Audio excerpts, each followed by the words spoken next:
Back and forth thriller ends in heartbreak for the Manor Mustangs as they lose to Bowie 39-36 in overtime. And now the team is focusing on another quality opponent in San Marcos this week.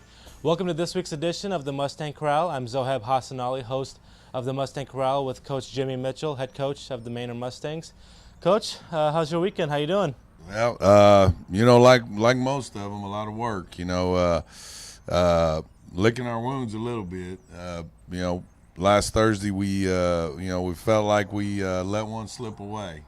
Being up at the end of the game in a hard-fought, real intense, physical game that went back and forth, and we were really proud of our kids and how they kept fighting all night, and felt like we let one slip away at the end.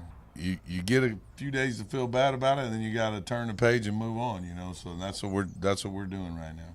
First half, you gave up 249 rushing yards and 3 touchdowns, but in the second half you came out, got those 2 quick scores to briefly take the lead. What went into that momentum shift? Well, I think that we simplified some things on defense at halftime. I think we started playing harder defensively in the second half, it's hard to explain why, but I believe our kids after half felt like that they could come out and then win the football game. So we had everybody playing harder, I think, and our defense played a lot better in the second half. And it really goes to show the quality of the opponent you just faced in Bowie. You got 3 turnovers. One of them resulted in a touchdown. Right. You got a few breaks your way, but you really have to play a perfect game against them. The safety, missed PAT, that was kind of the difference in the game. Yeah, we had a missed field goal too.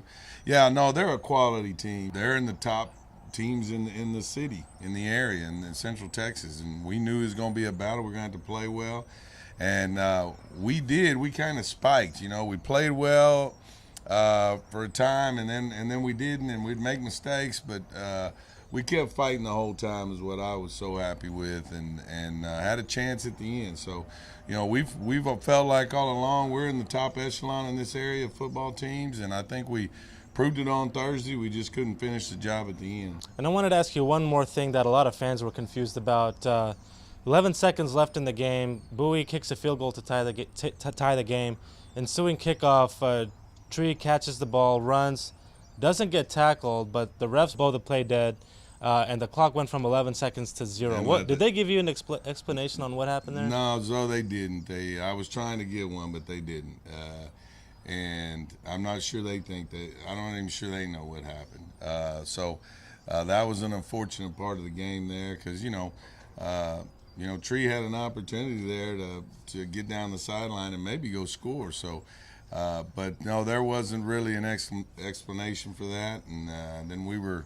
Then we needed to just get focused on overtime. So it wasn't going to change. Let me put it that way. And then I worked on it, but it wasn't going to change. And then in overtime, you were moving the ball. You had it on 4th and 1, stuffed. Bowie ended up getting the ball, kicking that field goal. Right. Talk about that 4th down play. What went wrong there?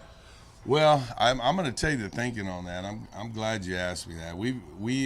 I would normally kick a field goal any other time, but the problems we've had with our kicking game this year, and we've got our young new kicker who's a sophomore and has been with us for only 2 weeks, and I didn't feel like that it was fair to put that game in his hands. It just wasn't fair to him. Now we're going to get to a point where we're going to need him to be able to step up and do that. I didn't feel good putting that on his shoulders as a sophomore, only being out for 2 weeks. So, and I wanted to put it on our shoulders. The kids who've worked hard all summer and been committed. And I still right now, Zoe, feel like we made the first down.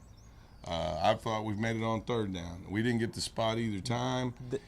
So especially on 4th down, Taj was on the top of a pile and reached over by a foot. And, of course, it's on film, too, but, And that's another thing I wanted to ask. It looked like, from our view, that he got it. Did you ask for a measurement at least, or what did they say? We did all that.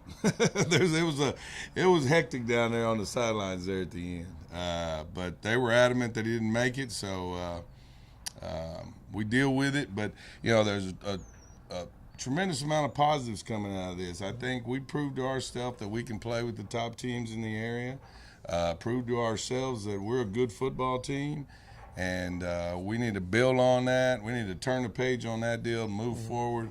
We got a huge challenge this week with San Marcos, so that's where our focus needs to be. X's and O's wise, what do you know about them? What's your biggest concern? Well, they're just solid all the way around. They play great technique.